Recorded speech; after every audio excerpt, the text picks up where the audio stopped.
প্রিয় ছাত্রছাত্রীরা, আমি শান্তনু স্যার। তোমরা যারা এবার মাধ্যমিক পরীক্ষা দিয়েছো এবং আগামী দিনে বায়োলজি সাবজেক্ট নিয়ে ভর্তি হবে, তাদের জন্য আমি নতুন আরেকটি ভিডিও নিয়ে এসেছি। আজকে আমি তোমাদের প্রথম চ্যাপ্টার অর্থাৎ জীবজগৎ বা দ্য লিভিং ওয়ার্ল্ড এই চ্যাপ্টার নিয়ে আলোচনা করব। তোমরা জানো যে ইতিমধ্যে সেমিস্টার সিস্টেমে পরীক্ষা শুরু হয়েছে, গত বছর থেকে এটা শুরু হয়েছে এবং এই তোমাদের ফার্স্ট সেমিস্টারে 35 নাম্বার থাকবে। তোমাদের এই যে বইটা, যেটা গভর্নমেন্টের বই, সেখানে মোট 10টি চ্যাপ্টার আছে। প্রথম 4টি চ্যাপ্টার থেকে থাকে 8 নাম্বার এবং তারপরে 3টে চ্যাপ্টার থেকে থাকে 12 নাম্বার এবং শেষের 3টে চ্যাপ্টার থেকে থাকে 15 নাম্বার, অর্থাৎ 8, 12 এবং 15 মোট 35 নাম্বার থাকবে তোমাদের। আমি আজকে প্রথম চ্যাপ্টার নিয়ে আলোচনা করছি এবং কয়েকটি বিষয় এবং পুরো চ্যাপ্টার তোমাদের আমি আস্তে আস্তে কভার করব। যেহেতু চ্যাপ্টারটা একেবারে ছোট নয়, সেই জন্য আমি সিলেক্টিভ কতগুলো প্রশ্ন পরপর নিয়ে এসেছি এবং সেইগুলো নিয়ে আলোচনা করব। দেখো, প্রথমে আমরা ডেফিনেশন অফ বায়োডাইভার্সিটি, বইয়ের প্রথমেই বায়োডাইভার্সিটি মানে জীববৈচিত্র্যের সংজ্ঞা। জীববৈচিত্র্যের সংজ্ঞা, জীববৈচিত্র্যের প্রথমে আমরা সংজ্ঞাটা জেনে নিতে হবে আমাদের। জীববৈচিত্র্যের সংজ্ঞা, ডেফিনেশন অফ বায়োডাইভার্সিটি। জীববৈচিত্র্য কাকে বলে? কোনো নির্দিষ্ট বাসস্থানে হতে পারে, নির্দিষ্ট বাসস্থানে বা পরিবেশে কিংবা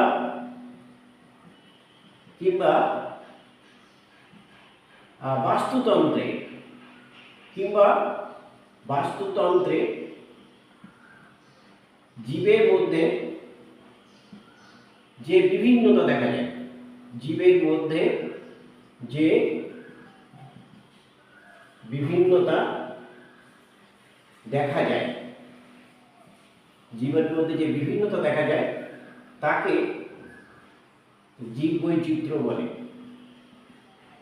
তাহলে জীববৈচিত্র্য কাকে বলে বা বায়োডাইভার্সিটি কাকে বলে আমরা জানলাম, যে কোনো নির্দিষ্ট বাসস্থানে বা পরিবেশে কিংবা বাস্তুতন্ত্রে জীবের মধ্যে যে বিভিন্নতা দেখা যায় তাকে কি বলা হয়? জীববৈচিত্র্য বলে। নেক্সট হচ্ছে এই যে বায়োডাইভার্সিটি বা জীববৈচিত্র্য, বায়োডাইভার্সিটি বা জীববৈচিত্র্য এর প্রবক্তা হচ্ছেন ওয়াল্টার রোজেন। এটা মুখস্থ করবে, ওয়াল্টার রোজেন হচ্ছে জীববৈচিত্র্যের এই শব্দটির প্রবক্তা। নেক্সট হচ্ছে ফাদার অফ বায়োডাইভার্সিটি কাকে বলে? ফাদার অফ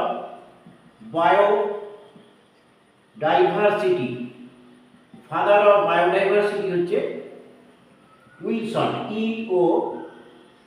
উইলসন মুখস্থ করতে হবে। উইলসন হচ্ছে ফাদার অফ বায়োডাইভার্সিটি। আমরা এবার 2 নম্বর কোশ্চেন করব। 2 নম্বর হচ্ছে ইম্পর্টেন্স অফ বায়োডাইভার্সিটি। এবার দেখো, এটা হচ্ছে 1 নম্বর কোশ্চেন। 2 নম্বর কোশ্চেন হচ্ছে জীববৈচিত্র্যের গুরুত্ব। এবার আমরা জীববৈচিত্র্যের গুরুত্ব করব, ইম্পর্টেন্স অফ বায়োডাইভার্সিটি। দেখো, জীববৈচিত্র্যের যে গুরুত্বগুলো আছে এগুলো একটুখানি মনে রাখবে তোমাদের। এগুলো হচ্ছে 1 নম্বর হচ্ছে খাদ্যের উৎস হিসাবে, খাদ্যের উৎস হিসাবে আনুমানিক প্রায় 2500 প্রজাতি উদ্ভিদ রয়েছে। চাষযোগ্য উদ্ভিদ প্রজাতির সংখ্যা হচ্ছে 2500 প্রজাতি। এই যে 2500 প্রজাতি থেকে আমরা কিন্তু কি পেয়ে থাকি? খাদ্যদ্রব্য পাই। এই 2500 চাষযোগ্য প্রজাতির উদ্ভিদ রয়েছে যেখান থেকে আমরা খাদ্যদ্রব্য পেয়ে থাকি। কেমন? এটা আমাদের মনে রাখবে। তাহলে 2500 প্রজাতির উদ্ভিদ হচ্ছে যেখান থেকে আমরা খাদ্যদ্রব্য পাই। নেক্সট হচ্ছে এবার দেখো, এবার হচ্ছে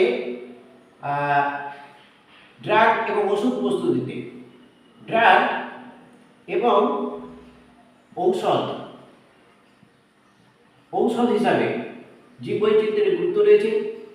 ড্রাগ এবং ওষুধ হিসাবে আমরা এখানে বিভিন্ন উপকারগুলো পাই, যেমন হচ্ছে কুইনাইন, কুইনাইন, মরফিন, কেমন ট্যাক্সল, এইগুলো আমরা কিন্তু এখান থেকে বিভিন্ন ওষুধ পেয়ে থাকি ড্রাগ এবং ওষুধ হিসাবে। এবার দেখো কৃষিক্ষেত্রে জীববৈচিত্র্যের একটা ভূমিকা রয়েছে। কৃষিক্ষেত্রে প্রভাব, কৃষিক্ষেত্রে জীববৈচিত্র্যের প্রভাব রয়েছে।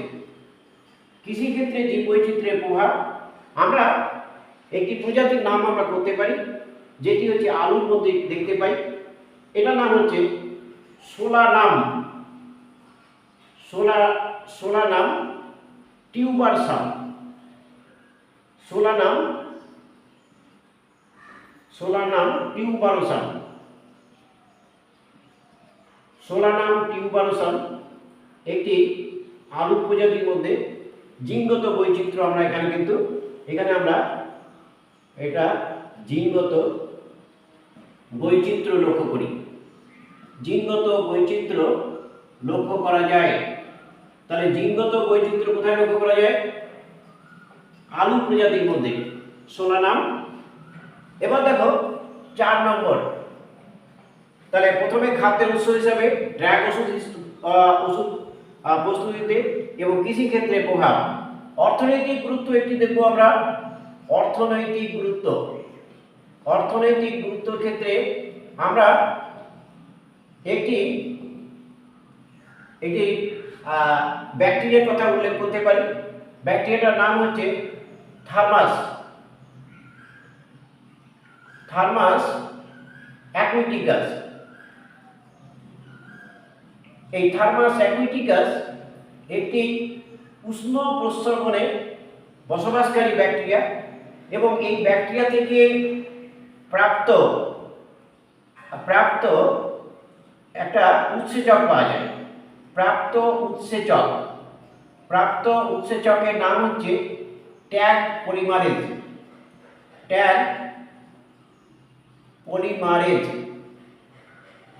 পলিমারেজ উৎসেচক পাওয়া যায়। এই উৎসেচক পিসিআর পদ্ধতিতে কাজে লাগানো হয়। পিসিআর অর্থাৎ polymerase chain reaction. Polymerase chain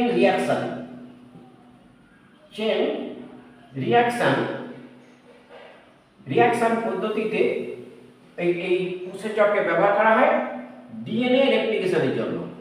DNA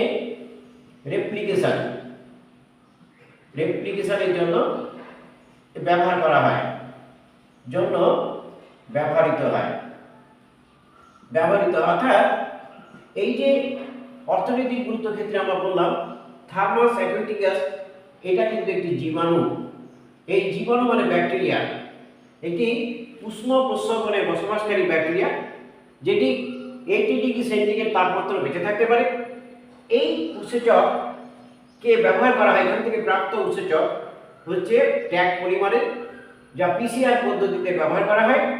অর্থাৎ ডিএনএ যখন আমরা কোনো ব্যক্তির থেকে ডিএনএ সংগ্রহ করি তখন সংখ্যা খুব কম থাকে, তাকে অসংখ্য ডিএনএ তৈরি করার জন্য, লক্ষ লক্ষ ডিএনএ তৈরি করার জন্য যে পদ্ধতি ব্যবহার করা হয় তার নাম হচ্ছে পিসিআর, পলিমারেজ চেইন রিঅ্যাকশন।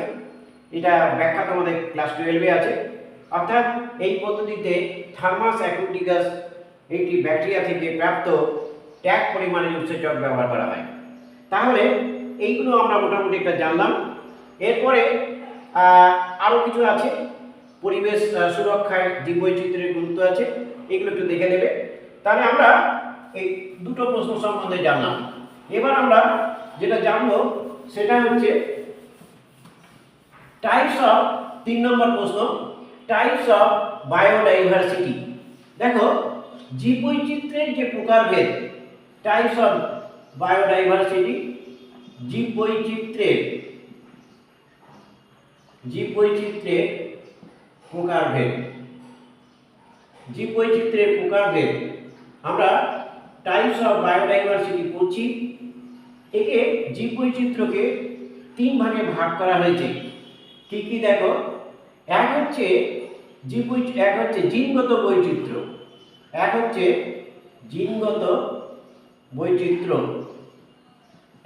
জিনগত বৈচিত্র্য। নেক্সট হচ্ছে প্রজাতিগত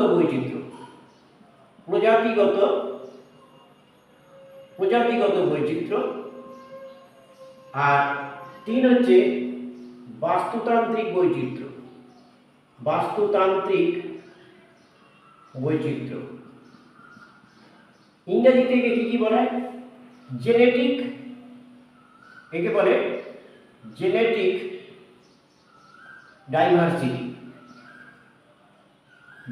ডাইভার্সিটি বলে, একে বলে স্পিসিস ডাইভার্সিটি,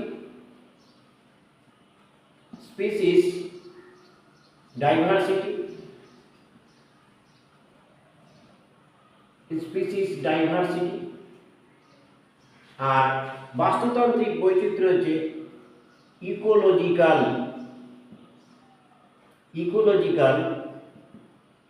ডাইভার্সিটি।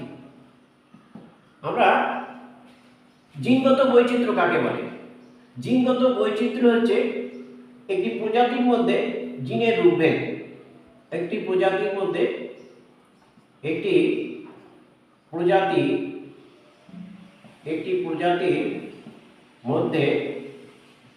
জিনের যে রূপভেদ, তাকে কি বলে? তাকে বলে প্রজাতিগত বৈচিত্র্য, তাকে জিনগত বৈচিত্র্য বলে। প্রজাতিগত বৈচিত্র্য কাকে বলে? একটি অঞ্চলে এই যে প্রজাতিগত বৈচিত্র্য, একটি অঞ্চলে বিভিন্ন প্রজাতির উপস্থিতি, বিভিন্ন প্রজাতির এই উপস্থিতি, একেই বলা হয় প্রজাতিগত বৈচিত্র্য। বাস্তুতান্ত্রিক বৈচিত্র্য হচ্ছে বাস্তুতন্ত্রের প্রকারভেদ, একটি বৃহৎ অঞ্চল বাস্তুতন্ত্রের প্রকারভেদ, একটি বৃহৎ অঞ্চলে বাস্তুতন্ত্রের প্রকারভেদ, এই প্রকারভেদটাই হচ্ছে বাস্তুতান্ত্রিক বৈচিত্র্য। এই বাস্তুতান্ত্রিক বৈচিত্র্যকে আবার তিন ভাগে ভাগ করা হয়েছে। কি কি? তিনটে ভাগ। দেখো, বাস্তুতান্ত্রিক বৈচিত্র্যকে তিন ভাগে ভাগ করা হয়েছে। একটা হচ্ছে আলফা বৈচিত্র্য, নেক্সট হচ্ছে বিটা বৈচিত্র্য,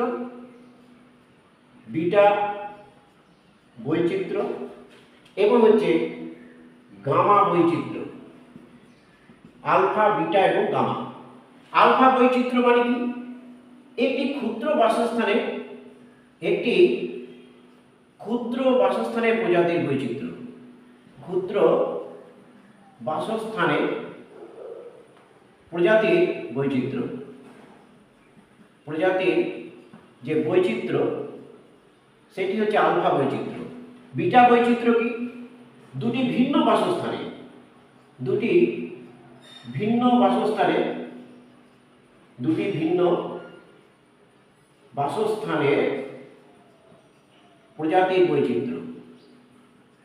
প্রজাতির বৈচিত্র্য। কেমন? এবার দেখো, গামা বৈচিত্র্য যখন ভাববো, তখন হচ্ছে একটি বৃহৎ অঞ্চল, একটি বৃহৎ ভৌগোলিক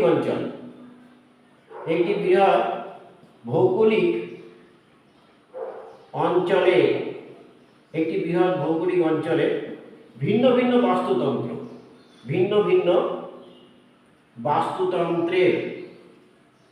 ভিন্ন বাস্তুতন্ত্রের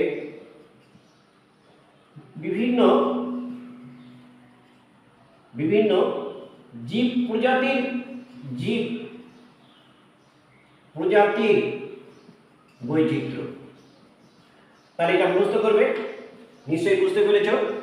দেখো আমি আরেকবার বলে দিই, জীব বৈচিত্র্যকে তিন ভাগে ভাগ করা হয়েছে। কি কি? জিনগত বৈচিত্র্য, একটি প্রজাতির মধ্যে জিনের উদ্ভেদ। প্রজাতিগত বৈচিত্র্য, একটি অঞ্চলে বিভিন্ন প্রজাতির উপস্থিতি, এটা উপস্থিতি হবে, একটি অঞ্চলে বিভিন্ন প্রজাতির উপস্থিতি। বাস্তুতান্ত্রিক বৈচিত্র্য হচ্ছে একটি বৃহৎ অঞ্চলে বাস্তুতন্ত্রের প্রকারভেদ। নিশ্চয়ই বুঝতে পেরেছ। এবং বাস্তুতান্ত্রিক বৈচিত্র্যকে তিন ভাগে ভাগ করা হয়েছে। আলফা বৈচিত্র্য, একটি ক্ষুদ্র বাসস্থানের প্রজাতি বৈচিত্র্য। বিটা বৈচিত্র্য, দুটি ভিন্ন বাসস্থানের প্রজাতি বৈচিত্র্য। এবং গামা বৈচিত্র্য হচ্ছে একটি বৃহৎ ভৌগোলিক অঞ্চলে ভিন্ন ভিন্ন বাস্তুতন্ত্রের জীব প্রজাতির বৈচিত্র্য। এইটুকু আমরা জানলাম।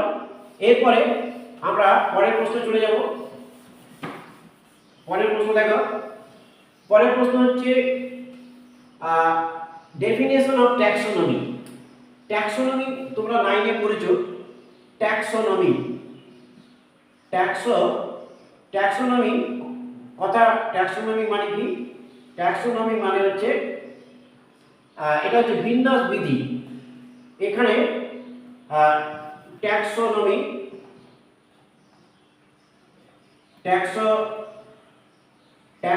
কথাটি হচ্ছে যিনি প্রবর্তন করেছিলেন তার নাম হচ্ছে প্রবর্তকের নাম অগাস্টিন পি দা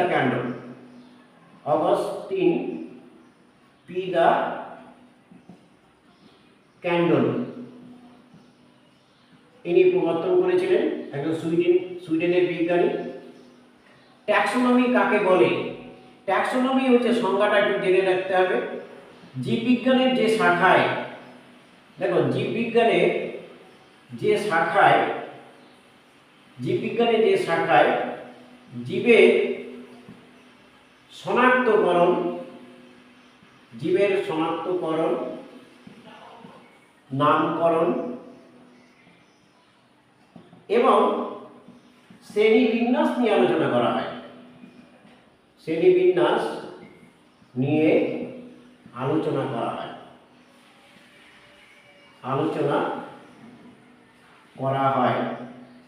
তাকে ট্যাক্সোনমি বলে। তাই ট্যাক্সোনমি কাকে বলে? নিশ্চয়ই বুঝতে পেরেছ। জীববিজ্ঞানের যে শাখায় জীবের শনাক্তকরণ, নামকরণ এবং শ্রেণীবিন্যাস নিয়ে আলোচনা করা হয় তাকে ট্যাক্সোনমি বলে। ট্যাক্সোনমি যে জনক, আচ্ছা ট্যাক্সোনমির জনককে, ট্যাক্সোনমি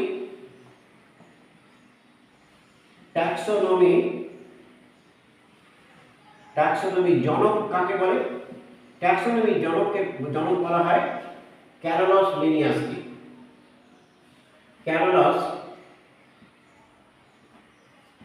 ক্যারোলাস লিনিয়াস একে কিন্তু ট্যাক্সোনমির জনক বলা হয়। এবার আমরা জানব যে প্রথমে শনাক্তকরণ কাকে বলে। এখানে আমরা লিখি শনাক্তকরণ। দেখো 1 নম্বর হচ্ছে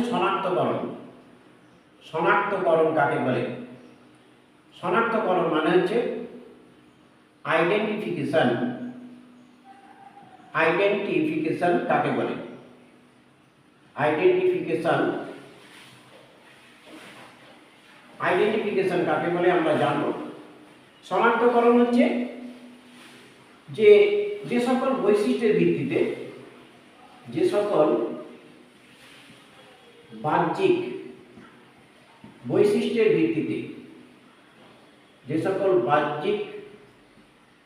বৈশিষ্ট্যের ভিত্তিতে, কোন জীবকে আমরা কি করতে পারি? কোন জীবকে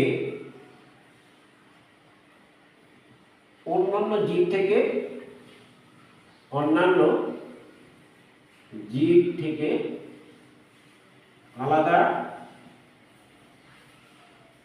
করতে পারি।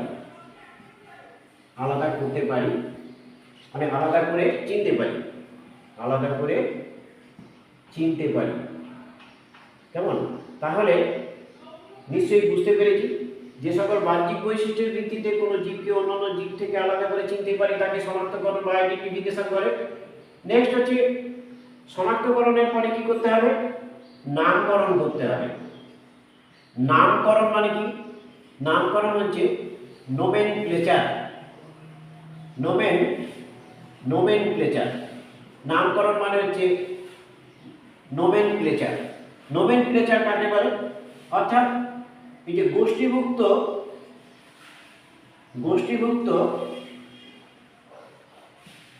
জীবদের পৃথক পৃথক নাম আরোপ করা, পৃথক পৃথক নাম আরোপ করাকে কি বলে? নামকরণ বলে। তাহলে নামকরণ কাকে বলে? মুখস্থ করবে, গোষ্ঠীভুক্ত জীবদের পৃথক পৃথক নাম আরোপ করে, আর নাম আরোপ করাকেই নামকরণ। নেক্সট হচ্ছে শ্রেণীবিন্যাস। শ্রেণীবিন্যাসটা কি? ক্লাসিফিকেশন।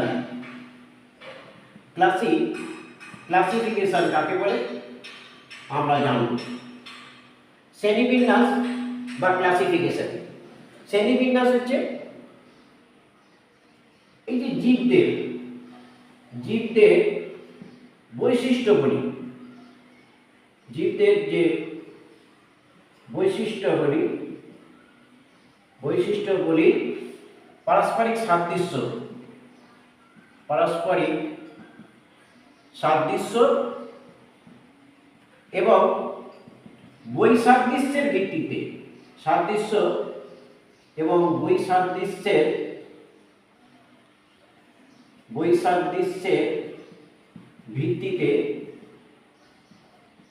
ভিত্তিতে বিভিন্ন রাজ্য, পর্ব, শ্রেণী, বর্গ, গোত্র, গণ, প্রজাতিতে অন্তর্ভুক্ত করা বা স্থাপন করাকে কি বলা হয়? শ্রেণীবিন্যাস। তাহলে শ্রেণীবিন্যাস কাকে বলে নিশ্চয়ই বুঝতে পেরেছ। জীবদের বৈশিষ্ট্যাবলী পারস্পরিক সাদৃশ্য এবং বৈসাদৃশ্যের ভিত্তিতে পর্ব, শ্রেণী, বর্গ, গোত্র, গণ, প্রজাতিতে অন্তর্ভুক্ত করাকে বা স্থাপন করাকে শ্রেণীবিন্যাস বলে। শ্রেণীবিন্যাস তো আমরা দেখলাম। আজকে আমরা যেটা পড়ব খুব important, different system of classification. আমরা এই ডিফারেন্ট যে বিভিন্ন শ্রেণীবিন্যাসগুলো আছে এটা আমরা একটু দেখব। দেখো, ডিফারেন্ট সিস্টেম, 5 নম্বর প্রশ্ন, ডিফারেন্ট সিস্টেম অফ ক্লাসিফিকেশন অর্থাৎ শ্রেণীবিন্যাসের প্রকারভেদ। আজকে আমরা শ্রেণীবিন্যাসের প্রকারভেদ করছি। শ্রেণীবিন্যাসের প্রকারভেদ। শ্রেণীবিন্যাসকে প্রধানত 3 ভাগে ভাগ করা হয়েছে।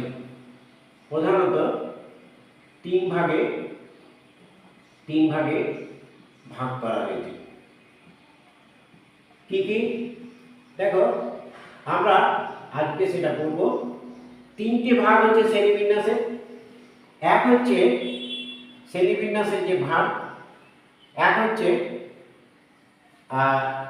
এটা হচ্ছে কৃত্রিম শ্রেণীবিন্যাস। কৃত্রিম শ্রেণীবিন্যাস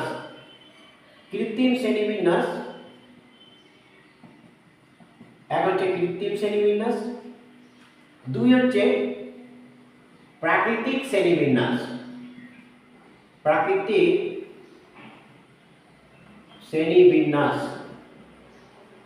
আর 3 হচ্ছে জাতিজনিগত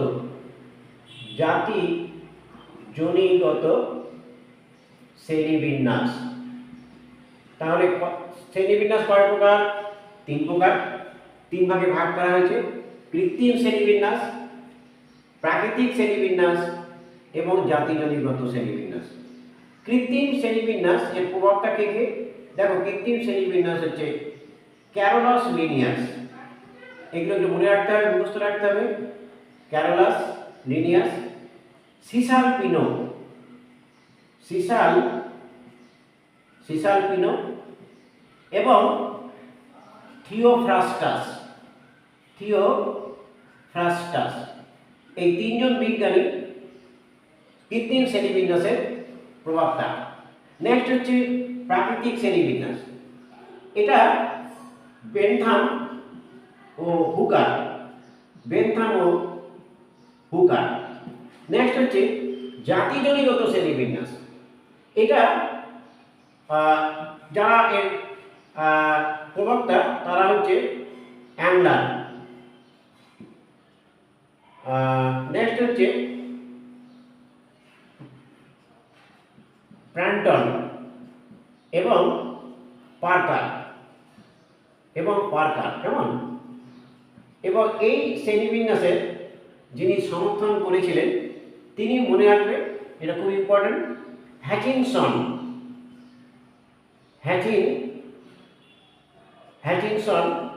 এবং টাক্তাজান এই 2 জন বিজ্ঞানী এই শ্রেণীবিন্যাসকে সমর্থন করেছিলেন।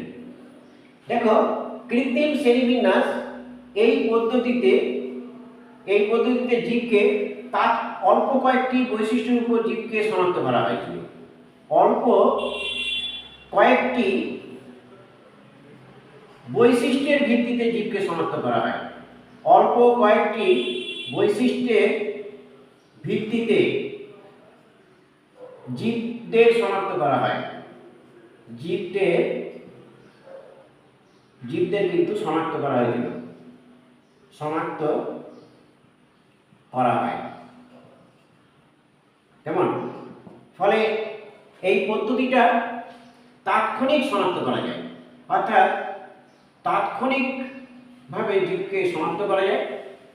তাৎক্ষণিক জীবকে কেমন আমরা শনাক্ত করতে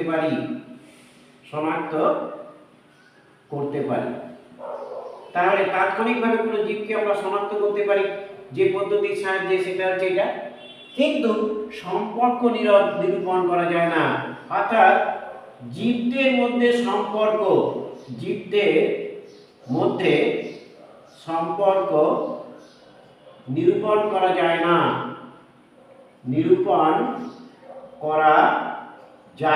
এটা মনে রাখবে।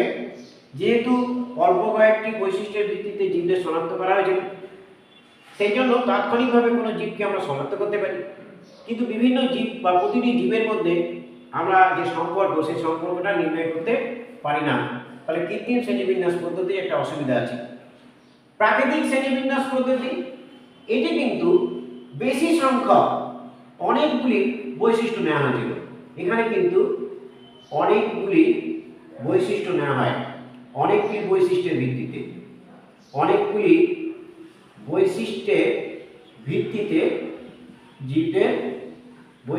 ভিত্তিতে জীবদের শনাক্ত করা হয়। কেমন? শনাক্ত করা হয়। এই পদ্ধতি কিন্তু ব্যবহার সুবিধাজনক।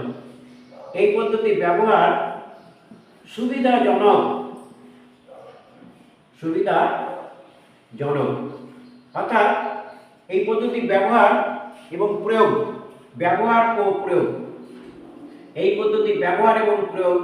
এই দুটি কিন্তু সুবিধাজনক। তাহলে আমরা দেখলাম যে প্রাকৃতিক শ্রেণীবিন্যাস পদ্ধতি ব্যবহার সুবিধাজনক, কিন্তু মনে রাখতে হবে এই পদ্ধতিতে অসুবিধাটা কি? অর্থাৎ যে জাতিজনিগত সম্পর্ক, সেই সম্পর্কটা কিন্তু নির্ণয় করা যায় না। কি অসুবিধাটা কি? জাতিজনিগত সম্পর্ক নির্ণয় করা যায় না। জাতিজনিগত সম্পর্ক, এটা নির্ণয় করা যায় না। মনে রাখতে হবে, নির্ণয় করা যায় না। তাহলে অসুবিধাটা এটা যে জাতিজনিগত সম্পর্কটা নির্ণয় আমরা করতে পারি না। আজকে আমরা তাহলে জাতিজনিগত শ্রেণীবিন্যাসের আমরা যে এইটা কিসের ভিত্তিতে করা হয়েছিল? দেখো, জাতিজনিগত শ্রেণীবিন্যাস এটা কিন্তু বংশগতি এবং অভিব্যক্তির ভিত্তিতে, বংশগতি এবং অভিব্যক্তির ভিত্তিতে জীবদের শ্রেণীবিন্যাস করা হয়। বংশগতি এবং অভিব্যক্তির ভিত্তিতে জীবদের শ্রেণীবিন্যাস করা হয়। ফলে এই পদ্ধতিতে জীবদের মধ্যে বিবর্তনগত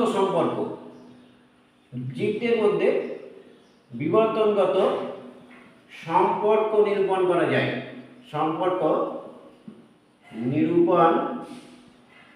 করা যায়। কিন্তু মনে রাখতে হবে, এই পদ্ধতির প্রয়োগ অসুবিধাজনক। কেমন?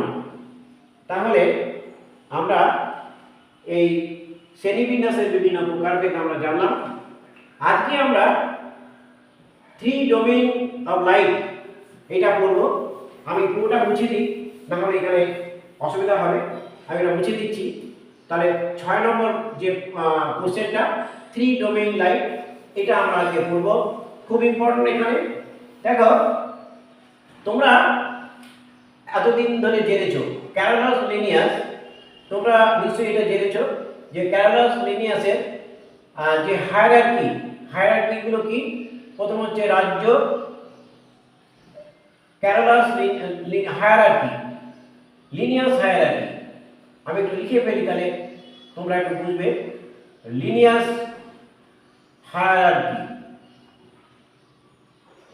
হায়ারার্কি গুলো আমরা একটু লিখব।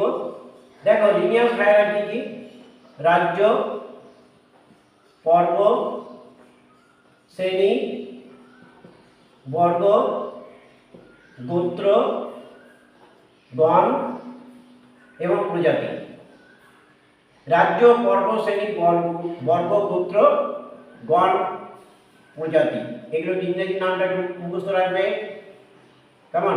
রাজ্য হচ্ছে কিংডম, পর্ব হচ্ছে ফাইলাম, শ্রেণী হচ্ছে ক্লাস, বর্গ হচ্ছে অর্ডার, গোত্র হচ্ছে ফ্যামিলি, গণ হচ্ছে জেনাস এবং প্রজাতি হচ্ছে স্পিসিস। কেমন? তাহলে এই যে লিনিয়াস যে হায়ারার্কি, তাহলে সবচেয়ে বড় ট্যাক্সন কি? সবচেয়ে বড় ট্যাক্সন হচ্ছে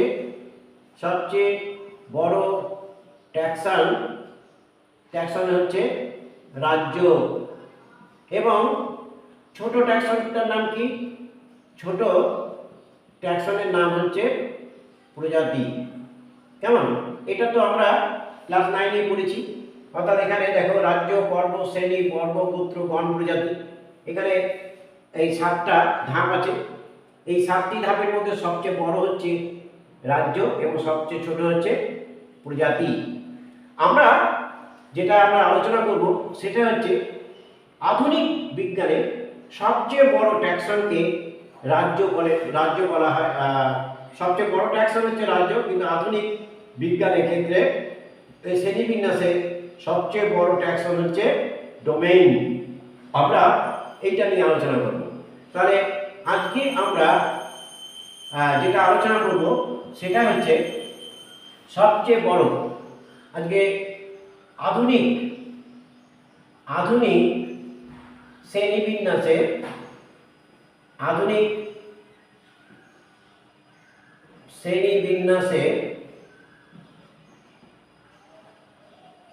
সবচেয়ে বড়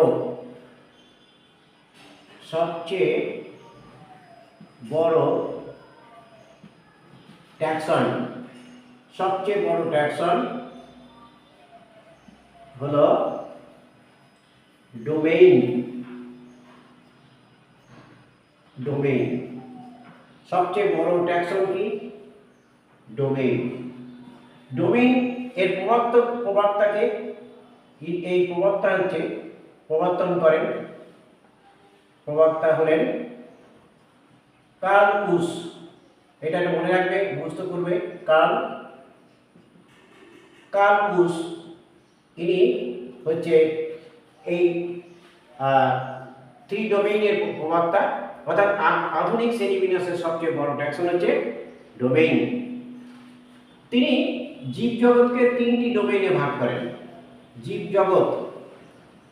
জীবজগৎকে তিনটি ডোমেইনে ভাগ করেন, তিনটি ডোমেইনে ভাগ করেছিলেন।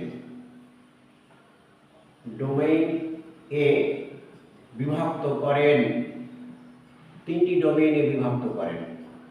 এই যে তিনটি জীবজগৎকে যে তিনটি ডোমেইনে বিভক্ত করেছিলেন, এইগুলো একটু খুব ভালো করে মুখস্থ রাখবে। প্রথমটা হচ্ছে আর্কি ব্যাকটেরিয়া। প্রথমটা কি? আর্কি ব্যাকটেরিয়া। আর্কি ব্যাকটেরিয়া, যাকে বর্তমানে আর্কি বলে। 2 নম্বর হচ্ছে ইউ ব্যাকটেরিয়া। ইউ ব্যাকটেরিয়া, যাকে বর্তমানে ব্যাকটেরিয়া বলে। এবং আরেকটা হচ্ছে ইউক্যারিয়া,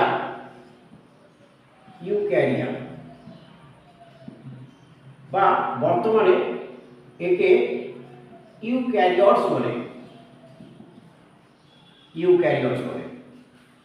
এইবার এই যে তিনটে ডোমেইনে তিনি ভাগ করেছিলেন, এদের আবার কতগুলো সাব ইউনিট আছে। দেখো, এর মধ্যে 4টে ভাগ আছে। আর্কি ব্যাকটেরিয়াকে 4টে ভাগ করেছিলেন। প্রথমটা হচ্ছে মিথানোজেন। প্রথমটার নাম কি? মিথানোজেন। মিথানোজেন এর উদাহরণ হচ্ছে একটি ব্যাকটেরিয়া। মিথানোজেন ব্যাকটেরিয়ার নাম হচ্ছে মিথানোব্যাকটেরিয়াম।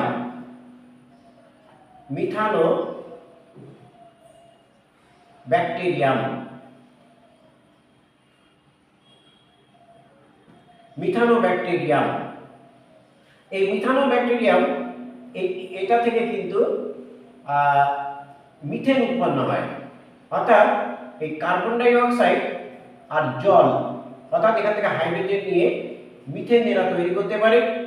এই মিথানোজেন ব্যাকটেরিয়া যারা, এরা কি করে, যে পচনশীল যে অংশ আছে, আর সেই পচন দ্রব্য থেকে কার্বন ডাই অক্সাইড থেকে কার্বন নেয় এবং হাইড্রোজেন নিয়ে এরা মিথেন তৈরি করতে পারে। একে মিথানোজেন ব্যাকটেরিয়ার একটা উদাহরণ মনে রাখবে। নেক্সট হচ্ছে হাইপারথার্মোফিলস।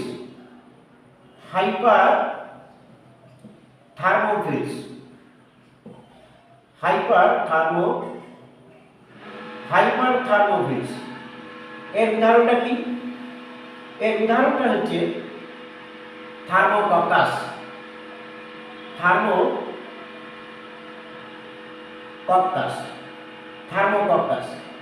এই থার্মোকক্কাস তীব্র অম্ল পরিবেশে বাস করে।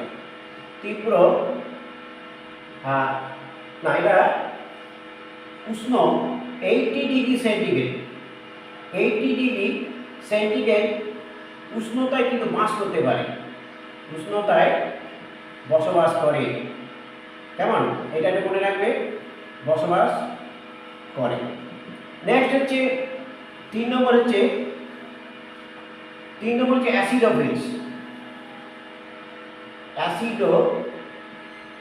অ্যাসিডোফিলস। এরা কিন্তু এই উদাহরণটা হচ্ছে এরা ফেরোপ্লাজমা।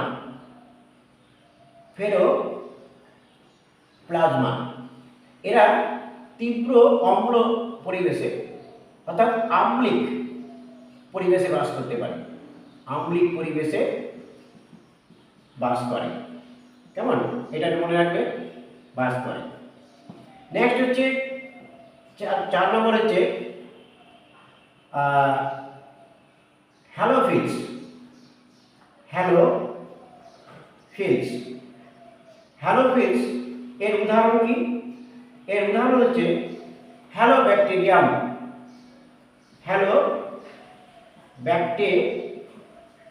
হ্যালোব্যাকটেরিয়াম এরা কিন্তু লবণাক্ত মৃত্তিকায় বসবাস করে।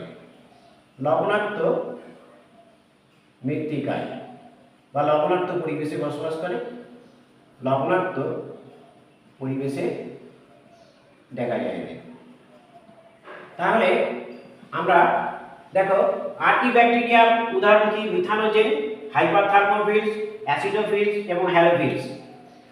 এবার দেখো ইউব্যাকটেরিয়া বা ব্যাকটেরিয়া, এদেরও 4টে ভাগে ভাগ করেছিলেন। কি কি দেখো? ইউব্যাকটেরিয়া, প্রথমটা হচ্ছে প্রোটিওব্যাকটেরিয়া।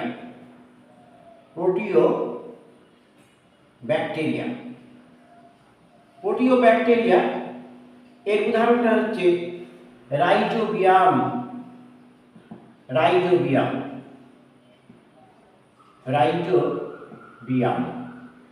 এটা কিন্তু একটি gram negative bacteria. Gram negative bacteria. Gram negative bacteria কেন? কারণ ক্রিস্টাল ভায়োলেট দিয়ে যখন এদের রঞ্জিত করব তখন কিন্তু এরা রং নেবে না, সেই জন্য এরা হচ্ছে এদের বলা হয়, আমরা এর পরের চ্যাপ্টারে বুঝতে পারবো যে ক্রিস্টাল ভায়োলেট দিয়ে রঞ্জিত করলে যদি এরা রং নেয় তবে এরা পজিটিভ হবে, রং না নিলে এদের হবে নেগেটিভ। তাহলে এটা গ্রাম নেগেটিভ ব্যাকটেরিয়া একটি উদাহরণ হচ্ছে রাইজোবিয়াম। তাহলে এটি একটি প্রোটিও ব্যাকটেরিয়া। নেক্সট হচ্ছে সায়ানোব্যাকটেরিয়া। এরপরে রয়েছে সায়ানোব্যাকটেরিয়া। সায়ানোব্যাকটেরিয়া এর উদাহরণ হচ্ছে নস্টক। এর উদাহরণটা কি? এর উদাহরণ হচ্ছে নস্টক। সায়ানোব্যাকটেরিয়া এর উদাহরণ হচ্ছে নস্টক। নেক্সট হচ্ছে সায়ানোব্যাকটেরিয়ার পরে হচ্ছে স্পাইরোকিটস। মনে রাখবে এই স্পাইরোকিটসের উদাহরণ কি? ট্রিপোনিমা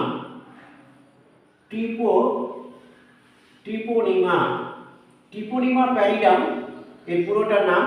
সিফিলিস রোগের সৃষ্টি করে ট্রিপোনিমা প্যালিডাম, সিফিলিস রোগ সৃষ্টি করে স্পাইরোকিটস। কেমন? নেক্সট হচ্ছে 4 নম্বর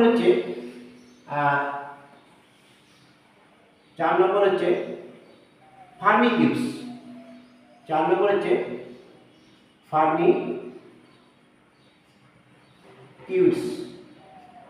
ফার্মিকিউটসটা কি আছে? ফার্মিকিউটসের উদাহরণ হচ্ছে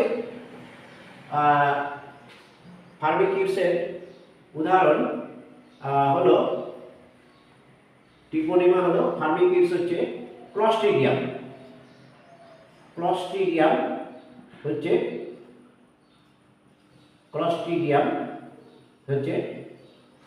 এটা হচ্ছে ফার্মিকিউটসের উদাহরণ।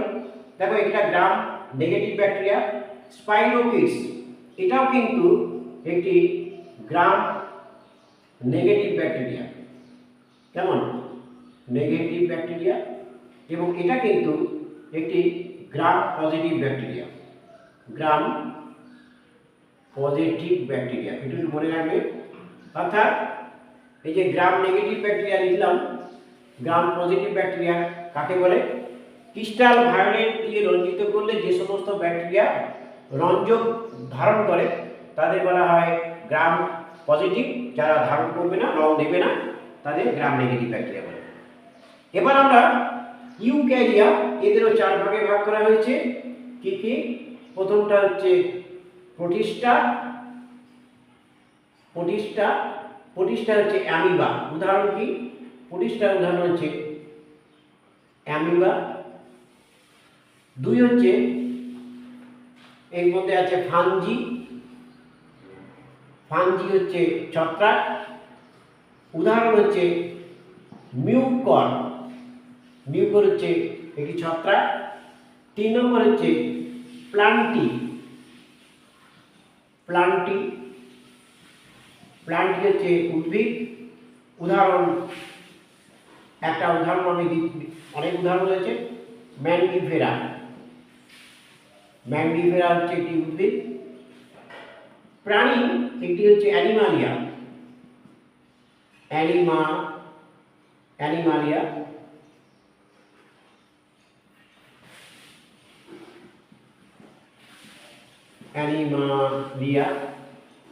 অ্যানিমালিয়া একটি প্যান্থেরা। হচ্ছে অ্যানিমালিয়া। তাহলে আমরা এই যে 3 ডোমেইন সিস্টেম, অর্থাৎ কার্ল পুস তিনি জীবজগৎকে 3টি ডোমেইনে বিভক্ত করেছেন। 3টি ডোমেইনের নাম কি কি? আর্কিব্যাকটেরিয়া, ইউব্যাকটেরিয়া এবং ইউক্যারিয়া। আর্কিব্যাকটেরিয়া বা আর্কি, এদের ভাগগুলো কি কি? মিথানোজেন, হাইপারথার্মোফিলস, অ্যাসিডোফিলস, হ্যালোফিলস। ইউব্যাকটেরিয়া বা ব্যাকটেরিয়ার ভাগগুলো কি? Proteobacteria, cyanobacteria, স্পাইরোকিটস, ফার্মিকিটস। আর ইউক্যারিয়া উদাহরণটা নিশ্চয়ই দেখেছ। আমরা এবার আর কয়েকটা প্রশ্ন দিয়ে আমি শেষ করছি। প্রশ্নগুলো হচ্ছে প্রজাতি কাকে বলে, উপপ্রজাতি কাকে বলে, এবং সিবলিং প্রজাতি। প্রজাতি নিশ্চয়ই দেখেছ। প্রজাতি কাকে বলে? প্রজাতি হচ্ছে, একটু আগে আমরা দেখলাম যে শ্রেণীবিন্যাস। তাহলে শ্রেণীবিন্যাসের প্রাথমিক একক, হচ্ছে প্রজাতি। কেমন? এবার শ্রেণীবিন্যাসের প্রাথমিক একক যা একাধিক জীবের সমন্বয়ে গঠিত। জীবের সমন্বয়ে কিন্তু এরা গঠিত এবং প্রজননের মাধ্যমে অপত্য জীব সৃষ্টি করে। প্রজননের মাধ্যমে অপত্য জীব সৃষ্টি করতে পারে। তাহলে অপত্য জীব সৃষ্টি করে তাদের কি বলে? প্রজাতি বলে। নেক্সট হচ্ছে উপপ্রজাতি কাকে বলে? দেখো, উপপ্রজাতি কাকে বলে, এটার সংজ্ঞাটা মনে রাখবে। বৈসাদৃশ্যযুক্ত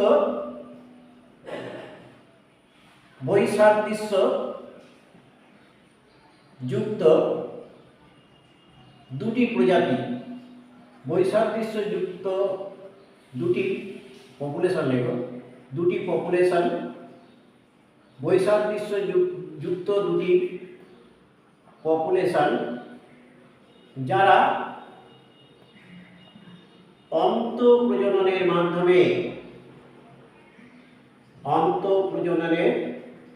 মাধ্যমে কি করে?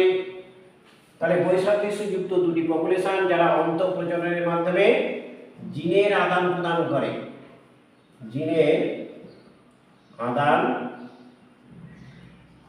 করে।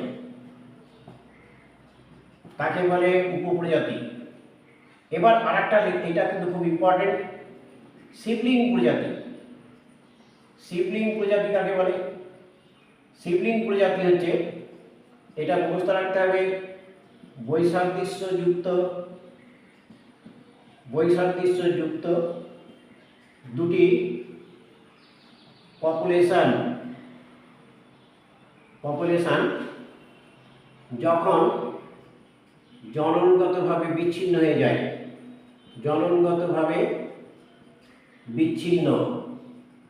কেমন? জননগতভাবে বিচ্ছিন্ন হয়, তাকে সিবলিং প্রজাতি বলে। একটা উদাহরণ, খুব ইম্পর্টেন্ট উদাহরণ, আমরা ফল মাছির ক্ষেত্রে দেখতে পাই, যেমন ড্রসোফিলা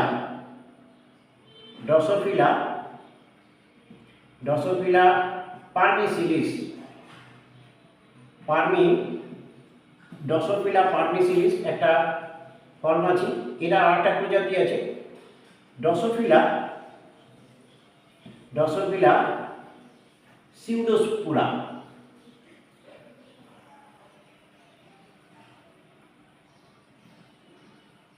সিউডো স্কুরা। তাহলে দেখো ড্রসোফিলা পারমিসিলিস এবং ড্রসোফিলা সিউডো স্কুরা এরা কিন্তু একই ফলমাছি থেকে সৃষ্টি হয়েছে, একই প্রজাতি, আর কিন্তু এরা জন্মগতভাবে বিচ্ছিন্ন হওয়ার জন্য এদের বলা হয় সিবলিং প্রজাতি। এবার আমি শেষ প্রশ্নটা লিখে দিচ্ছি, সেটা হচ্ছে মোনোটাইপিক জেনাস কাকে বলে? আর মোনোটাইপিক জেনাস, দেখো মোনোটাইপিক জেনাস হচ্ছে যে গণের মধ্যে একটি মাত্র প্রজাতি থাকবে, যে গণের মধ্যে একটি মাত্র প্রজাতি থাকে তাকে কি বলে? তাকে মোনোটাইপিক জেনাস বলা হয়, মোনোটাইপিক জেনাস বলে। যেমন একটা উদাহরণ আমি লিখছি, যেমন মানুষের ক্ষেত্রে হোমো এটি হচ্ছে গণ এবং সেপিয়েন্স হচ্ছে প্রজাতি, অর্থাৎ এখানে কিন্তু একটি মাত্র প্রজাতি থাকে। তাহলে একটি মাত্র প্রজাতি আছে, তাই এক্ষেত্রে যে মোনোটাইপিক জেনাস বলে। আমরা আজকে খুব গরম লাগছে, যাই হোক আমরা এরপরে আর একটা ভিডিও নিয়ে আসবো এবং চ্যাপ্টারটা তোমাদের শেষ করব। এই চ্যাপ্টার তোমরা দেখবে, আমরা পরে আমি এর বাদবাকি অংশটা নিয়ে এসে আরেকটা নিয়ে আসবো এবং তোমরা এটা দেখে খাতায় লিখে নিতে পারো, নোট করে নিতে পারো, এবং তাহলে তোমাদের পড়াটা দেখবে খুব তাড়াতাড়ি হয়ে যাচ্ছে। আমি সমস্ত বিষয়টা তোমাদের কাছে উপস্থাপন করব। তোমরা ভালো লাগলে বন্ধুবান্ধবদের মধ্যে শেয়ার করবে, সাবস্ক্রাইব করবে এবং তোমাদের যেগুলো প্রশ্নগুলো কমেন্টে জানাবে, আমি চেষ্টা করব যথাযথ উত্তর দিতে। রাখছি।